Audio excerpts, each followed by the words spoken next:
red on black is just the way to go. I love this so much. This is a mini S-Class. This will still be the best-selling Mercedes for the next few years. Look, full throttle. There we go. 3, 2, 1.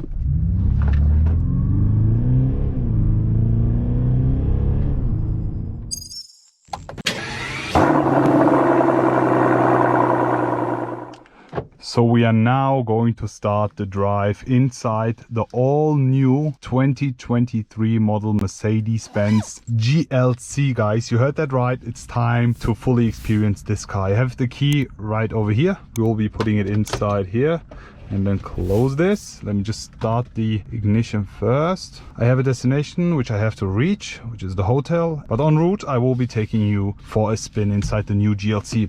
Let me just put the seatbelts on. Most important thing. What is that car? I've never seen it. Anyways, let's stick back to the GLC, okay? Let me just start the engine. There we go. Extremely silent and comfortable start. Today we are driving the GLC220 diesel version, which you can almost see by the range. We have 844 kilometers left and the tank is not even full. So imagine we could possibly reach plus 1,000 kilometers with this car, okay? Let me also go with the info, and then we have the engine screen here. Let's get it on, and while we drive, I will be telling you more about this car. And yeah, this is the new 2023 model Mercedes Benz GLC. Is not a facelift, it's the new car, and this one right here is the base car. So no AMG or else. GLC220 diesel. But there are multiple options with the GLC coming. For example, we have the hybrid versions, the 300e, and there's also going to be a 400e version, and a lot more models coming soon. All of them are all-wheel drive 4MATIC cars, and yeah, this one obviously too. Right before we enter the Spanish Autobahn, because we are in beautiful Barcelona right now, I will be talking mainly about the interior. So the interior is actually comparable to what we've already seen with the new C-Class. The driver's display, the main display, and this display is also tilted. It's tilted 6 degrees towards the driver, so to make it more driver focused. You can actually see that by the gap here. It's not straight.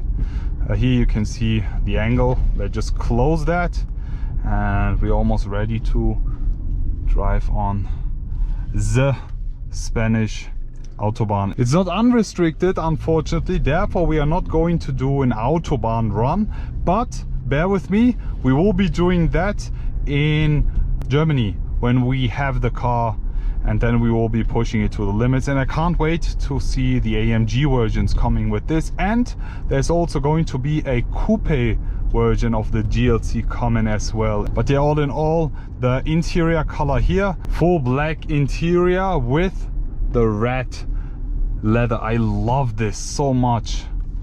Red on black is just the way to go for the GLC and the C-Class as well. We have the Airmatic on this car, but it's optional. The air suspension. If you go and get yourself a GLC, I'm telling you, get it. It's definitely worth it. It makes the drive extremely smooth and super fun. Also, we have the rear axle steering on this car, turning the rear tires, I think 4.5 degrees in the opposite direction to reduce the turning circle. It's so nice to have that because the car drives like an A-Class. Don't get me wrong, I'm not talking about the comfort or else, just the feel, okay, of the car length is comparable to an A-Class, since it's reduced by 90 centimeters just by having the rear axle steering, and is extremely helpful, especially when driving in urban areas and cities, and yeah, where you don't have that much space. So guys, let me also demonstrate you one cool thing. We have the diesel 220 here. Let's go to sport, and let's do a race start. Okay, foot is on the brake. 3, 2, 1.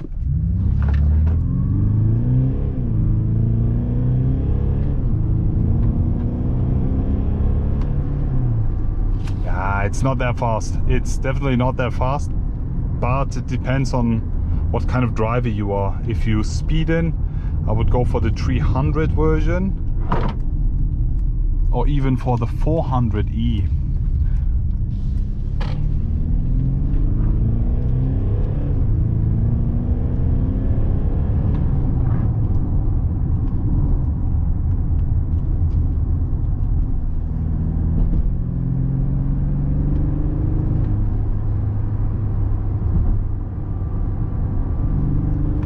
I mean, all you hear is the diesel engine, and in Sport Plus it revs a bit higher to make more sportier noises, but I don't mind.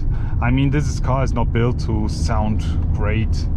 If you want sound, you definitely need an AMG or higher engine. So my main focus will be the drive itself, and I'm honest with you, this is super comfortable. This is extremely comfortable, and I'm enjoying it so much because the seating position, sitting a bit higher than a normal base C-Class, for example, makes a big difference, I'm telling you.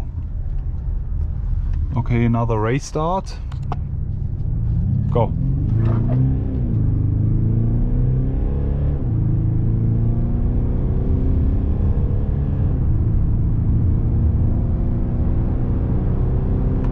There we go. Something that I love about the Mercedes Benz infotainment is that it visualizes all the information you need. For example, the torque or the power. Look, full throttle. There we go. 400 something Newton meters. I think it's 450 is the max. And also with the power in kilowatts.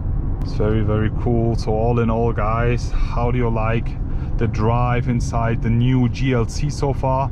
I'm honest with you, I'm enjoying it a lot. It's super fun, and just the seating position, the rear axle steering, the super advanced Airmatic make this car an extremely great daily drive, and I think this will still be the best-selling Mercedes for the next few years. I'm convinced about that, 100% sure. It will be still the GLC, because I mean, looking at the interior, this is a mini S-Class, and the outside is looking also super slick and very nice from the design. Therefore, I think this is one of the best daily drivers ever made. But I would definitely prefer the coupe version. SUV version for families, but for younger people especially, the coupe is such a nice looking thing. I really like it a lot. You have a bit less space in the back because of the coupe roofline, but the look of the coupe is definitely my favorite, and I definitely prefer it over the SUV. How do you guys think about that? Would you go and get yourself the GLC SUV, this one? Or would you wait for a coupe version? Leave it in the comment section below. I hope you enjoyed today's video, and I'm looking forward to see you all again. I will be back.